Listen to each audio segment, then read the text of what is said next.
이상 마치려고 했는데 저도 한 말씀 더 드려야 되겠습니다. 지금 우클릭 했다고 국민의힘이 더불어민주당 경제정책 또는 경제중심 정책을 비난을 하는데 우리 홍성국 의원께서 최고위원께서 말씀하신 것처럼 더불어민주당은 원래 경제중심 정당입니다. DJ께서 대중경제론이라는 책을 쓰기까지 했고 또 IMF 극복을 해냈고 또 IT 기반을 만들었고 한류의 토대를 만들었죠.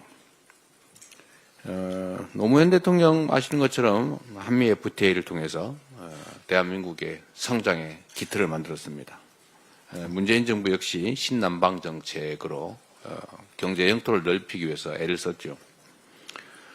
더불어민주당은 우리 국민들의 더 나은 삶을 위해서 언제나 성장을 추구해 왔습니다. 경제 발전을 추구해 왔죠. 경제 발전을 추구하지 않는 정당이 어디 있겠습니까? 대한민국은 자본주의를 기반으로 한 시장 경제 질서를 존중하는 또 시장 질서에 기반한 나라입니다. 어떻게 경제와 성장을 신경 쓰지 않을 수가 있겠어요? 경제와 성장을 신경 쓰지 않는 것은 바로 국민의힘입니다. 그러니까 말씀하신 것처럼 1%대 성장률이 추락을 해도 계엄하고 내란 일으켜서 영구 집권할 생각이나 하고 그러지 않습니까?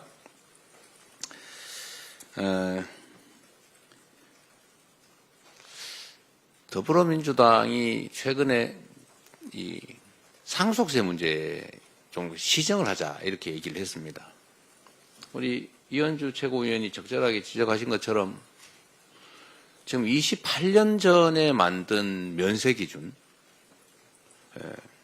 배우자 또는 기초공제 각 5억씩 10억까지 이게 지금 28년이 지났습니다. 그 사이에 물가도 올랐는데 집값도 올랐는데 그 기준을 그대로 유지하니까 아무것도 늘어난 거 없이 세금이 늘어난 겁니다. 이 서민들의 세금이 늘어났잖아요. 우리가 이 감세를 해주자는 게 아니고 사실은 증세를 막자는 겁니다. 똑같은 문제가 월급쟁이들한테도 있어요. 아니 무슨 뭐 재벌이니 초부자들은 세금을 다 깎아줬는데 월급쟁이들은 과표 구간을 그대로 유지를 하니까 명목임금이 올라가면 누진과세 구간에 들어가게 되잖아요. 뭐 실제로 소득은 늘지 않았는데 세금이 늘어나는 거예요. 실질적으로. 이거 증세 당한 거 아닙니까? 이거 부당하죠. 이런 거 좀 고치자는 거예요. 실질적으로 공평하게, 실질적으로 평등하게 만들자. 이런 걸 놓고 국민의힘이 민주당이 무슨 우클릭을 했느니 자꾸 무슨 변화를 하느니 그런 얘기를 합니다. 세상이 바뀌고 상황이 바뀌었는데도 변하지 않으면 그런 거를 바보라 그럽니다. 바보. 상황이 바뀌면 당연히 바뀌어야죠.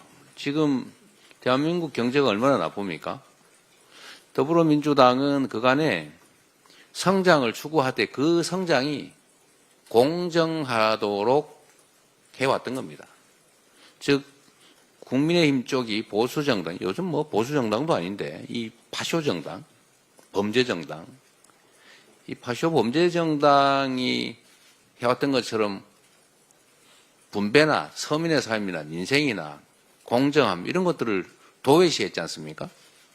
그런데 민주당은 성장을 하되 공정성을 기해서 성장의 기회와 성장의 결과를 공평하게 나눔으로써 지속적으로 성장하게 하고 모두가 함께 더 잘 사는 세상을 만들려고 했던 것입니다. 지금은 경제 상황이 너무 어렵다 보니까 그 비중을 살짝 조정해서 경제 성장에 좀 더 방점을 찍고 있는 것이지 그냥 복지, 분배 다 버리고 오로지 성장으로 그렇게 바뀐 거 아닙니다. 좀 세상에 대한 기본적인 이해가 부족해지지 않았나 그런 생각이 들 정도입니다.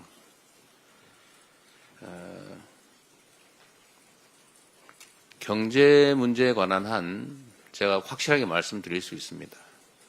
국민의힘보다는 낫습니다. 민주당.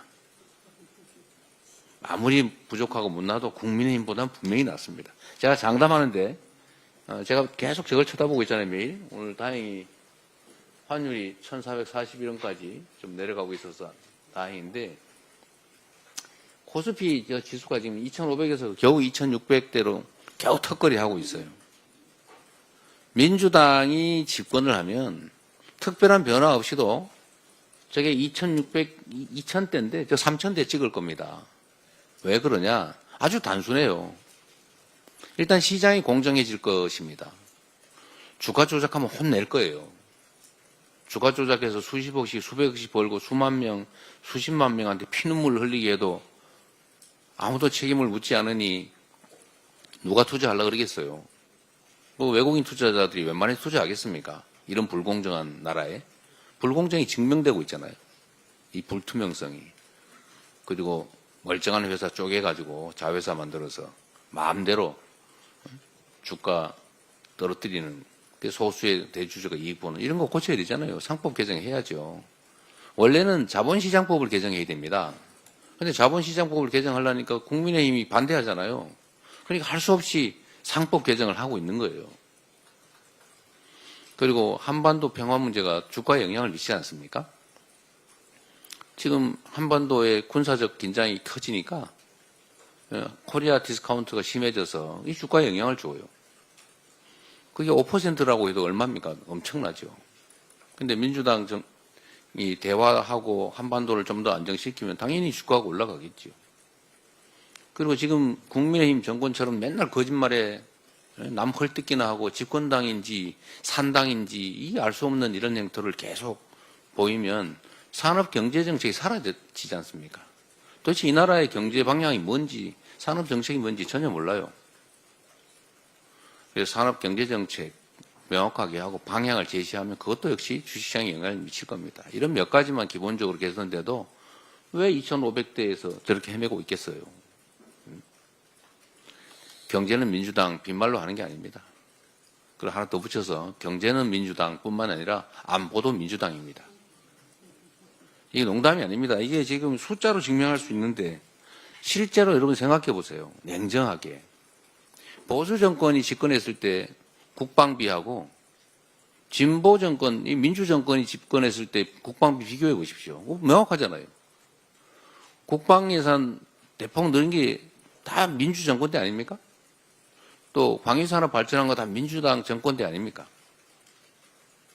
또 하나만 더 얘기하면 무슨 북한이 퍼주기 했다고 계속 비난하고 그러던데 이 거짓말도 이런 거짓말 하면 안 돼요. 숫자를 보세요. 북한에 지원한 금액이 보수 정권 때 훨씬 많아요. 지금 한번 인터넷 한번 쳐보십시오. 챗GPT에 한번 물어보세요. 그 가짜 언론에 속지 마시고 국민의힘처럼 거짓말이나 하는 그 정당의 허위 선전에 속지 마시고 한번 찾아보십시오. 각 정권별로 대북 지원 금액이 얼마인가. 정치는 최소한의 사실에 기초해서 해야 되지 않겠습니까? 요즘 국민의힘 거짓말 너무 많이 해요. 민주당이 이 자리에서 한 얘기조차 왜곡해서 거짓말을 만듭니다. 분명히 A라고 말했는데 B라고 말한 건 거짓이다. 뭐 이런 식으로 공격을 합니다. 그것도 공식적으로. 언론인들이 여기 수십 명이 계신데 그리고 이 방송 카메라로 다 찍혀 있잖아요. 이러니 정치가 되겠습니까? 싸움만 하는 거죠. 국민의힘 정신 차려야 됩니다. 아직도 여전히 집권 여당 아닙니까? 이 내란을 일으킨 그러나 구속된 그 윤석열이 1호 당원이라면서요. 집권 여당 맞지 않습니까? 나라 살림을 형식적으로 책임을 지고 있는 상태이기 때문에 최소한의 양식을 갖춰야 됩니다. 최소한의 책임감을 가져야 된다. 그 초딩들도 이러지 않습니다. 반장 시켜놓으면 책임감 가지고 이래요. 근데 어떻게 5,200만 이 국민들의 운명을 책임지는 국가를 권력을 맡고 있으면서 뭐 이런 거짓말에 무책임하게 발목이나 잡고 거짓말이나 하고 이러면 되겠습니까? 정말로 중요한 거는 헌정질서 파괴 행위에 동조하면 안 됩니다. 지금 헌정질서 파괴하고 있잖아요. 민주공화국의 기본 질서를 망가뜨리고 있지 않습니까? 거기에 동조하고 있잖아요. 그런 짓들을 하면서 어떻게 이 나라 주권자들을 대신한다고 할 수 있겠습니까? 하도 답답해서 좀 말이 길었습니다. 정신 차리기 바랍니다. 회의를 마치겠습니다.